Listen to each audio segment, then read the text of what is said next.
You know, and that's what you hear a lot. A lot of people will be like, oh, well, It's anecdotal, right? And, but this is permanent, bruh. The drugs we give to kids for puberty blockers, so-called puberty blockers, originally are cancer drugs used to treat prostate cancer. True. They're also used to chemically castrate sex offenders and child rapists. Now we give them to physically healthy kids. You're saying that we need to do that or they will die. And so one last time I'm going to ask you, what evidence do you have of that remarkable claim? The evidence is the encounters with patients who have had these procedures done that it has helped. So what do you have to say for the happy... Yeah, you keep asking people that has done it maybe only 6 months. Why do you ask the people that did it almost like 5 years or something like that? Oh my God, you don't have the research. Oh my God, you don't have the proof. Trans community who has benefited from these procedures. That's my question for you. I guess what I have to say is that your entire question is built on a whole stack of false premises that you can't begin to even remotely defend. So it's a faulty question from the start. I reject your premise. I absolutely reject that there are any kids who need to be chemically castrated in order to be happy. Okay, let's... I reject. Not need to be teaching this radical LGBT grooming agenda in schools. It's one thing if parents want to do that on their own time. That is a parent's right to do that, with some exceptions, of course. But to bring this in and bake this into a public school curriculum is wrong. And meanwhile, Chinese students are learning quantum physics, and we've got our students learning how to twerk from drag queens. It's not going to end well. This is grooming. This is ideological mind control. It's introducing this to a group of individuals, especially to young kids who have no business learning any of this sexually explicit material. This is not about being anti-gay, or as the incorrectly labeled Ron DeSantis' bill, don't say gay. This is about keeping this out of the classroom because it does not belong there. This is a grooming agenda. It is extreme. It is explicit. It's not even don't say gay. It's just stop teaching my kids about specific things at a specific age in a specific way. It's not about not teaching it at all, but you guys really want to teach kids that, like, oh my God, you want to be that explicit with little kids? Come on, man. Not belong in front of young children at their school. They should be learning reading, writing, and arithmetic. Yep. Not this filth. Started the puberty blockers at age 11 and hormones when I was 12. She's one of the first to have undergone complete pubertal suppression and lack of growth of the skin and other tissues which we rely on as surgeons to do this operation. I was just not expecting her to have a complication as severe as what she did have. Yeah, puberty blockers, you don't grow like normal people. And there's a kid that actually passed away because they were trying to look for parts to modify the body, and then boom. I'll put it in the description. Read it yourself. The wounds were definitely separating, and she formed like a blister, it's almost like a blood blister. As we were getting her onto bed, I felt something go pop. And when I looked, the whole thing had just split open. So the dehiscence on the outside, it was bad. She really was under so much tension that it created these large wounds. So we took a little bit of a skin graft from the other side of her groin, which we didn't use before, and I just put that in over the open wounds, repacked the vagina, and we covered everything up. Let the skin recover as much as it can. Wow. Skin grafts don't always work, and if that happens, then we will probably just do the skin grafts again. Let me just take a picture too. Poor thing, you could be a porn star for all the photos you're taking. I have some concern that we can get enough mobility of the tissues that we can make the labial structures look convincing. You know, I really thought after this third surgery that everything would be smooth sailing, but now there's this whole hiccup. My pee stream is not quite going out in the right direction, and just recently I've been experiencing less clitoral sensation. I feel like I've already lost the aesthetics, you know. Hopefully after this revision it'll look good once it heals, but if I lose some of my sensation and nerve endings, I might never experience an orgasm. Every single child or adolescent who is truly blocked at Tanner stage 2 has never experienced orgasm. Wow. I mean, it's really about zero. And it's because they never in their lives are exposed to testosterone. And the past few months have just been so challenging. And it's just been such a struggle.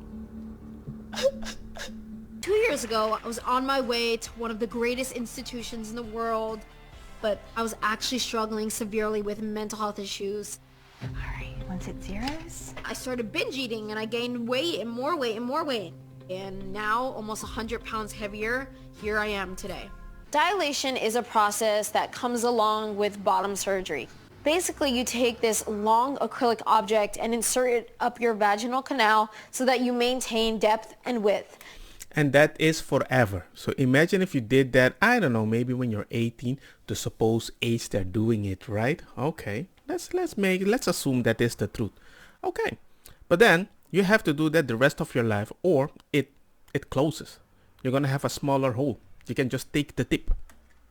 And that you do this because if you don't, you might get a gangster infection and they need to operate you, or they have to remove everything down there if they can.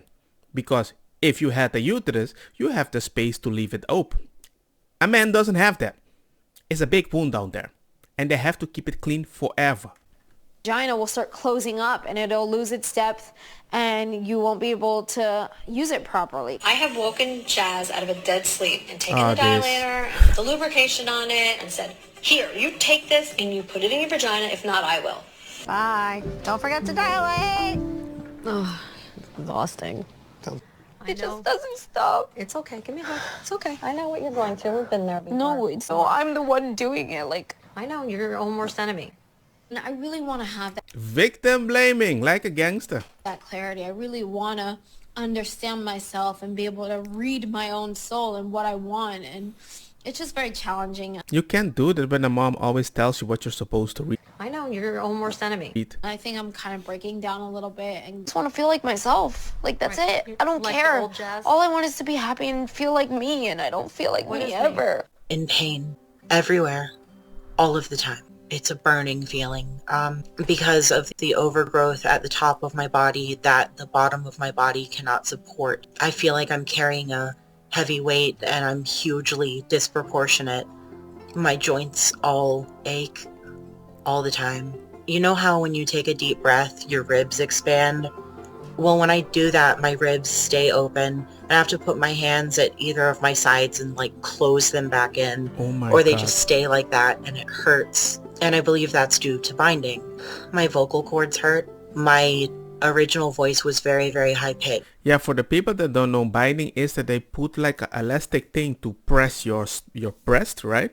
So you feel in a specific way, but you're actually damaging your body. Just like the corset that they press your body, it's going to happen to you as a kid because you're freaking growing and your bones are a little more elastic in those situations as a kid. So most people have no idea what they're doing, and guess what? They're not going to tell you either because they're going to say, you're going to be happy, and if you don't, you're going to snippety-snip yourself. My singing voice is gone.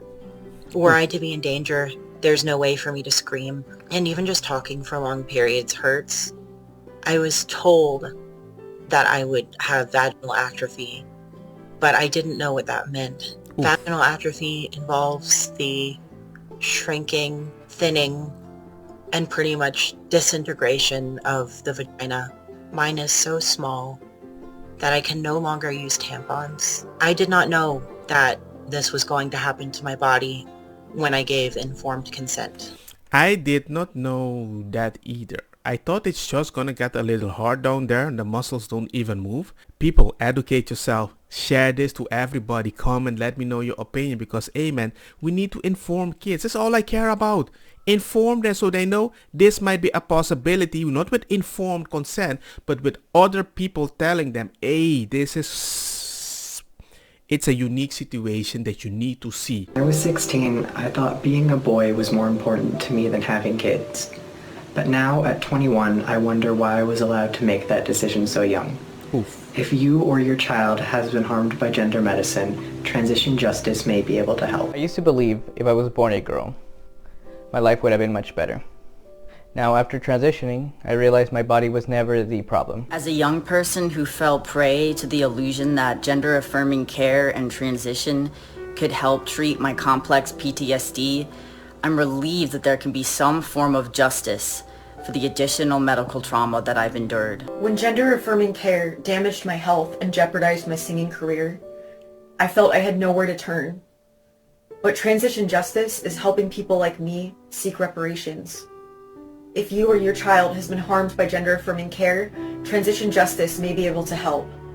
As my body has fallen apart in front of me, my joints constantly hurting, my vocal cords aching, watching as parts of me atrophy away before my very eyes. How can you look me in the eyes and tell me that a child can consent to being changed to an experimental medical industry? I began my transition in California.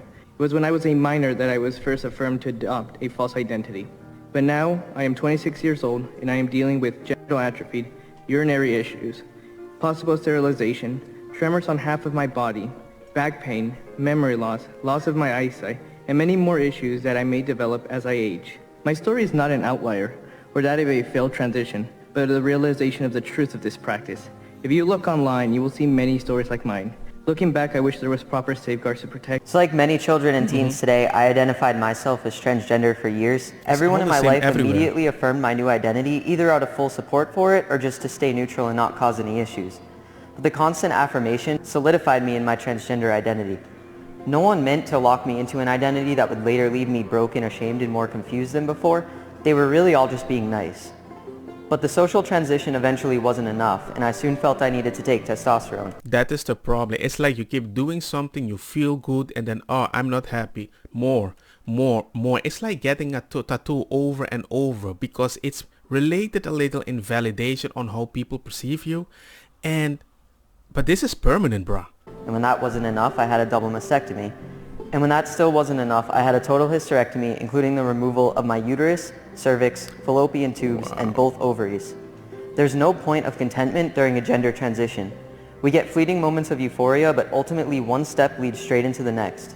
And I thought that in the end I could really become a man, but all I became was a mutilated and abused version of my old self. Wow. Social transition is a big deal, and we're lying when we say that any of this is reversible. I medically detransitioned this past year, hearing about the process of other detransitioners and even speaking to some people who are here today. It makes you realize that, oh, well, maybe this is not so rare as they're saying it is, especially when it comes to medical consequences. There was like a list of that, the incontinence, not being able to hold your bladder, not being able to sleep because of heat flashes that are painful. It's ridiculous thinking that a teenager should go through that. I know that I had a conversation with Chloe earlier this year about heat flashes, and that was the first time that I had spoken to anybody about like the itchiness and the uncomfortableness at night, and realizing that wasn't just me.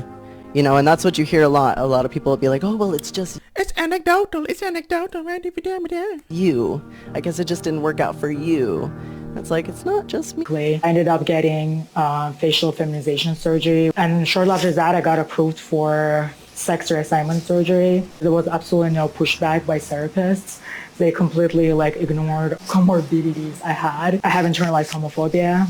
They completely didn't even push back at all. They affirmed me, and gave me letters for the surgeries. When I turned 18, I learned that I could obtain testosterone through informed consent. And in my experience talking to them, they kind of downplayed the risks. They really sort of focused more on the aesthetic changes that I will go through. I went to Planned Parenthood like a week later. I basically walked in.